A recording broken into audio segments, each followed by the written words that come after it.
Hi అండి. ఈరోజు వచ్చేసి hands cutting, front part cutting అనేది కొంచెం వివరంగా చెప్పండి అక్క. ఆ 2 మాత్రమే వీడియోస్ తీయండి అని ఒక 4, 5 మెంబర్స్ కామెంట్స్ అయితే చేశారండి. ఎందుకు మీకు అర్థం కాలేదు? నాకైతే అర్థం కావట్లేదు. చూడండి, మీకు అర్థమయ్యే విధంగా మీరు ఆ 2 పార్ట్స్ మాత్రమే చెప్పమన్నారు కాబట్టి చెప్తున్నానండి. హ్యాండ్స్‌ని ఎప్పుడు కూడా మనము కట్ చేసేటప్పుడు 4 మడతలుగా వేసుకోవాలి. 2 హ్యాండ్స్ ఒకేసారి కట్ చేసుకోవాలి. హెమ్మింగ్ చేసేటట్టయితే కిందికి 1 ఇంచ్ వదిలేసేయండి. హెమ్మింగ్ ఏమీ లేదంటే హాఫ్ ఇంచ్ వదిలేసుకోండి. చూడండి, ఇప్పుడు వచ్చేసి మనము ఇలా మన రైట్ హ్యాండ్ని ఇలా పెట్టేసుకోండి. బ్యాక్ సైడ్ వచ్చేటట్టు హ్యాండ్ లూజ్ దగ్గర ఒక మార్కింగ్ చేయండి. ఇక్కడ చంకబాగం దగ్గర కుట్టు ఉంటుంది కదా, అక్కడ కూడా ఎక్స్ట్రా, అలాగే మెయిన్ కుట్టు దగ్గర ఒకటి, మళ్ళీ ఎక్స్ట్రా కోసం కుట్టు కోసం ఒక మార్కింగ్ చేసుకోండి. ఇక్కడ షోల్డర్ దగ్గర ఎక్స్ట్రా, మెయిన్ 2 పెట్టుకోండి. ఇక్కడ హ్యాండ్కి మధ్యలో కుట్టు దగ్గర చూసుకొని ఒక మార్కింగ్ అనేది చేసుకోండి.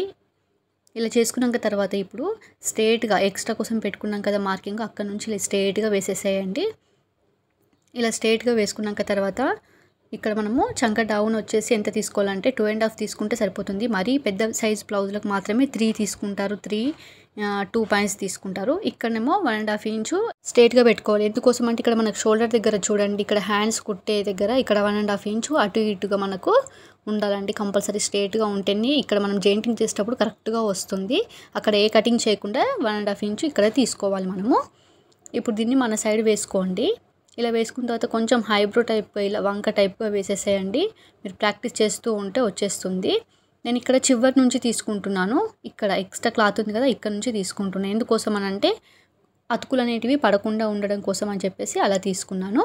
ఇలా మధ్యలో మనం మార్కింగ్ పెట్టుకున్నాం కదా డాట్, అక్కడ నుంచి ఇలా కలిపేసేసేయండి. పైన 1.5 ఇంచుకి మార్కింగ్ చేసుకున్నాం కదా, అక్కడ వరకు ఇలా కలిపేసేసేయండి. మీకు కొత్తగా నేర్చుకునే వాళ్ళు అయితే మీరు కొంచెం క్లాత్ ఎక్కువగా ఉన్నది తీసుకోండి. అతుకులు అనేటివి పడవు. మీకు హ్యాండ్స్ స్టిచ్చింగ్ చేసేటప్పుడు చిరాకు అనిపించదు.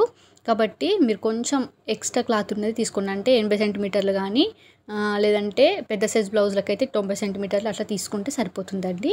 అతుకులు అనేటివి పడకుండా ఉంటాయి. కొందరు అతుకులు పడితే చిరాకు పడి అసలు స్టిచ్చింగే మానేస్తూ ఉంటారు. కాబట్టి మనం ఫస్టే అలాంటివి పెట్టుకోకుండా చక్కగా మనము కొంచెం పెద్ద సైజ్ బ్లౌజులు తీసుకోవాలి. ఇక్కడ టక్స్ అనేటివి ఇవ్వండి. ఇలా టక్స్ ఇచ్చిన తర్వాత చూడండి, మనకి ఇలా వస్తుంది. అంటే అతుకులు అనేటివి ఏమీ పడవండి. ఇప్పుడు హ్యాండ్ స్టిచ్చింగ్ చేసేటప్పుడు అతుకులు అనేటివి పడవు. బిగినర్స్ అయితే ఇట్లా ఒక క్లాత్ మీద మాకు రావట్లేదు అంటే పేపర్ మీద కట్ చేసుకోండి. పేపర్ మీద కట్ చేసేసుకొని యాజ్ ఇట్ ఈస్గా దాన్ని క్లాత్ మీద పెట్టేసి కట్ చేసుకున్నా కానీ కరెక్ట్గా వస్తుందండి. అంటే మీకు వంక కొంచెం తిరగకపోతే అలా చేయండి. ఇప్పుడు వచ్చేసి నేను మీకు ఫ్రంట్ పార్ట్ చూపిస్తున్నాను. మనం బ్యాక్ పార్ట్ కట్ చేసుకున్నాక తర్వాత ఫ్రంట్ పార్ట్ని ఇలా క్రాస్గా పెట్టుకోవాలి. క్రాస్గా పెట్టుకున్న తర్వాత మీ ఆది బ్లౌజ్ తీసుకొని ఫ్రంట్ పార్ట్ డాట్ కిందికి ఉంటుంది చూడండి, ముందు భాగము డాట్ అనేది ఉంటుంది చూడండి. ఇప్పుడు నేను ముందు భాగం చూపిస్తున్నాను చూడండి, 1 ఇంచ్ వచ్చింది. మీరు కొలత తీసుకోకుండా 1.5 ఇంచు 1 ఇంచు మలుపుకుంటే సరిపోతుందండి. పెద్ద సైజ్ బ్లౌజ్లకి 1.5 ఇంచు, చిన్న సైజ్ బ్లౌజ్లకి 1 ఇంచు మలుపుకోవాలి. ఇలా మలుపుకున్న తర్వాత యాజ్ ఇట్ ఈస్గా ఎలా ఉండాలో మార్కింగ్ చేసుకోండి. మొత్తం కాదండి, మొత్తం చేయట్లేదు నేను. కింద సైడు చంక భాగం దగ్గర, షోల్డర్ దగ్గర చేస్తున్నా. ఇక్కడ నెక్ దగ్గర మనము ఫ్రంట్ పార్ట్ కొలత అనేది తీసుకోవాలి. ఇక్కడ మన ఆది బ్లౌజ్ తీసుకొని కొలత తీసుకోవాలి. అది కూడా ఉక్స్ పట్టి సైడ్ నుంచే తీసుకోవాలి. ఎప్పుడు కూడా మనము ఉక్స్ పట్టి సైడ్ కూడా మొత్తం తీసుకోకూడదు. ఉక్స్ పట్టి అనేది ఉక్స్ పట్టి మనం స్టార్టింగ్ చేస్తాం చూడండి, అంటే ఉక్స్ పట్టి కుడతాం చూడండి, ఆ కుట్టు నుంచి మీరు కొలత అనేది తీసుకోవాలి. ఇక్కడ ఇలా పెట్టేయండి. షోల్డర్ నుండి ఇలా ఉక్స్ పట్టి మొత్తం పెట్టట్లేదు. ఇప్పుడు మీరు చూడండి, నేను ఉక్స్ పట్టి పై వరకే పెడుతున్నాను. ఇక్కడ ఇలా అది మొత్తం పెట్టట్లేదు. ఎందుకంటే అది మనం స్టిచ్చింగ్ చేస్తాం కాబట్టి ఆటోమేటిక్గా దానికి కూడా వచ్చేస్తుంది. ఇక్కడ 1/2 ఇంచు లోతు అనేది తీసుకోండి. ఇలా రౌండ్గా తీసేసుకోండి ఇలా. అలాగే మనకి ఇప్పుడు ఇక్కడ చంక భాగం దగ్గర ఒక పాదం మందం తీసుకుంటే సరిపోతుంది. ఎందుకు తీసుకుంటారక్క పాదం మందం అలా చంక భాగం దగ్గర అని అంటే, కొందరికి బ్లౌజ్ అనేది ఎక్కిపోతుంది, పడిపోతుంది, కొంచెం గుంజినట్టుగా అవుతుంది అంటారు కదండి. అలా పాదం మందం లేకపోతే 1/2 ఇంచు కూడా తీసుకోవచ్చండి. చిన్న సైజ్ బ్లౌజులకి పాదం మందము, పెద్ద సైజ్ బ్లౌజులకి 1/2 ఇంచు. ఇక్కడ చూడండి, ఉక్స్ పట్టి సైడు మన క్రాస్ పట్టి ఎక్కడి వరకు ఉందో అక్కడి వరకు ఒక మార్కింగ్, పైన ఒక 1/2 ఇంచు వదిలేసేయండి, కుట్లలేకపోతుంది. ఇక్కడ ఉక్స్ పట్టి క్రాస్ పట్టి ఎక్కడి వరకు ఉందో అక్కడి వరకు ఒక డాట్, మళ్ళీ కిందికి ఒక డాట్ అనేది పెట్టండి ఎక్స్ట్రా కోసము. అలాగే హ్యాండ్స్ కుట్టు దగ్గర నుండి ఇక్కడ మన క్రాస్ పట్టి ఉందా, ఈ క్రాస్ పట్టి పైన కుట్టు, అంటే క్రాస్ పట్టిని పట్టకూడదండి మనము. హ్యాండ్స్ ఫస్ట్ కుట్టు నుండి ఇలా క్రాస్ పట్టిని అసలు పట్టకూడదు కుట్టుని. ఆ క్రాస్ పట్టీలో మలిపేసి ఒక మార్కింగ్ చేసుకోండి. మళ్ళీ ఎక్స్ట్రా కోసం ఒక మార్కింగ్ కుట్లల కోసం అని చెప్పేసి అది. ఒకవేళ మాకు అది అర్థం కావట్లేదు అక్క అని అంటే అక్కడ 1 ఇంచు వదిలేసేయండి.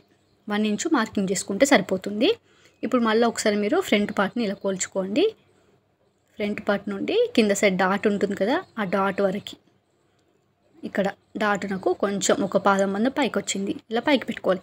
కిందికి వచ్చింది అనుకోండి, కింద సైడ్ మార్కింగ్ చేసుకోవాలి. ఓకేనా?